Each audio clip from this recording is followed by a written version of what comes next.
The Lord of the Rings is one of the most iconic stories of all time. It's been published as a trilogy back in the 50s, inspired heavy metal music of the 70s, and went on to form the basis of what I consider to be the greatest set of 3 movies ever made in the early 2000s. It's a set of books that are still being read to this very day, and its creator, J.R.R. Tolkien, is himself just as famous as the work that he created. But where did all this stuff come from? And what came before that paved the way for something like The Lord of the Rings to even exist? Well, believe it or not, Conan the Barbarian, the character famously portrayed by Arnold Schwarzenegger, has way more to do with The Lord of the Rings than what I think any casual fan may realize. And today, we're going to be diving deep in it. What's going on, guys? Hope you're all doing well. Now, for today's video, I'm going to be going over why I think Conan was so important to the formulation of The Lord of the Rings, and why it's something that people should talk about. Now, keep in mind, what I'm going to be going over here is basically how Robert E. Howard's Conan helped create or inspire the works of later authors, such as Tolkien, when it comes down to his invention of Middle-earth. So, of course, I'm not going to claim that it's 100% matter of fact that Tolkien sat down next to a stack of Conan books and used them to help plot everything out, because that would be ridiculous and absolutely not true. However, we are going to be going over similarities between the works, as well as diving into actual real-world interviews with the creators in question and comparing the material in many different ways. And just so you guys know, when I talk about Conan and The Lord of the Rings, I'm not doing so just from the perspective of someone who has seen the movies and nothing more. I'm actually a very big fan of both of these things, and I've read a lot of what there is available when it comes down to them. Which leads me to my first point. Both Robert E. Howard, the creator of Conan, and J.R.R. Tolkien have one interesting thing in common, and that would be a team of editors picking through their unfinished material and publishing newer stuff after their deaths. In the case of Tolkien, it's well known that his son, Christopher, helped bring a lot of later stuff to fans, such as the Silmarillion and the History of Middle-earth series. But even looking back at Conan, there was a group of people that also helped edit and release other works of Robert E. Howard after he died, and one of those people happens to be Lin Carter, who we're going to talk about right now. Now, this quote is actually really easy to find and comes from the author who not only spoke about Tolkien, but also commented on Conan the Barbarian in the same setting, telling us, quote, "Although it is possible to trace many of Tolkien's story themes and plot devices to their origins in Northern mythology and literature, he certainly does not intend to hint that his readers should superimpose a map of ancient Europe and the Near East over his imaginary chart of Middle-earth, as one is supposed to do, for example, with the world of the Hyborian Age, wherein the fantasy writer Robert E. Howard laid the scene for his swashbuckling stories of Conan of Samaria,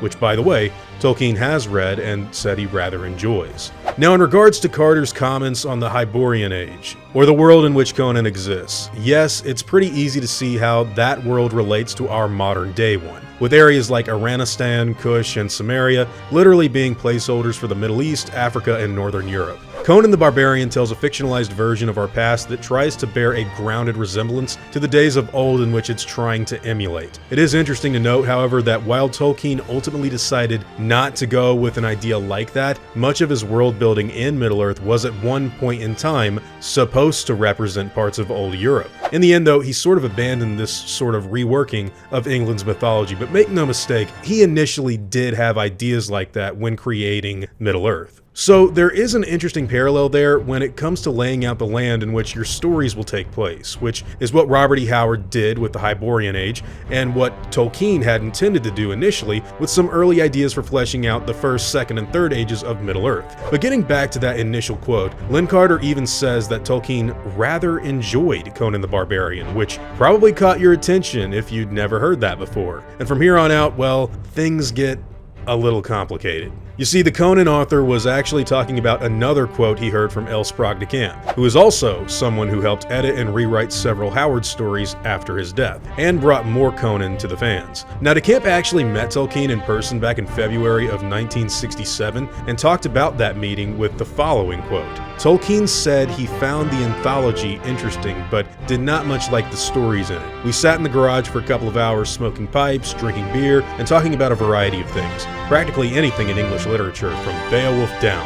Tolkien had read and could talk intelligently about. He indicated that he rather liked Howard's Conan stories. So here we get a quote that Tolkien didn't really enjoy a lot of the stories from those anthology works, but Sprague de Camp later does reiterate that he did rather enjoy Conan. Now, in regards to the other works in question, Tolkien actually tore into a lot of them and offered loads of critiques for the stories and how they could be better, because in the end, he was a pretty badass scholar when it came to this sort of thing and didn't enjoy things too easily. There is indeed mention of him being gifted at least one Conan story for certain, which happens to be Shadows in the Moonlight, which he interestingly did not criticize to shreds, but I'm not so sure we can use that and jump into the conclusion saying the man absolutely loved everything to do with the anti-hero, which, by the way, isn't a big thing in Tolkien's Lord of the Rings, which favors heroes over its villains. And I think that's one of the biggest differences between these two pieces of work at the end of the day, which are interestingly connected to something else. Both Robert E. Howard's Conan stories, as well as Tolkien's works with the Lord of the Rings and beyond, feature quite a few biblical allegories and references in their plots.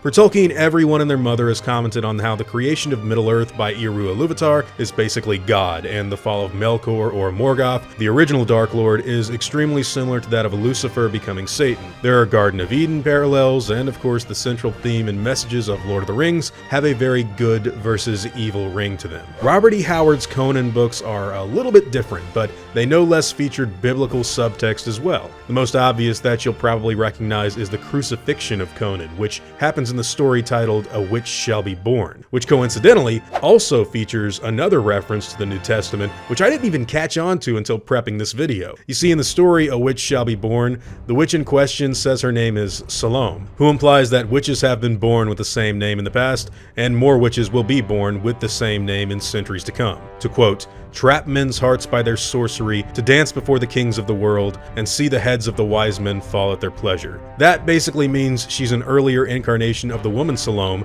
who is thought to have been responsible for the beheading of John the Baptist. Now, obviously, you can see the night and day difference between how Robert E. Howard and J.R.R. Tolkien incorporate biblical themes into these stories. And while both are connected in their original plottings to have been a fictionalized layout of the modern world, the dark and dangerous world of Conan deals far less with the whole good versus evil idea that Tolkien has gone for, and strays much more into the whole power, strength, and sheer primal will stuff that Conan is well known for. Still, Robert E. Howard's creation came long before that of J.R.R. Tolkien, who is well known to have read as much as humanly possible in order to help make his stories as good as they can be.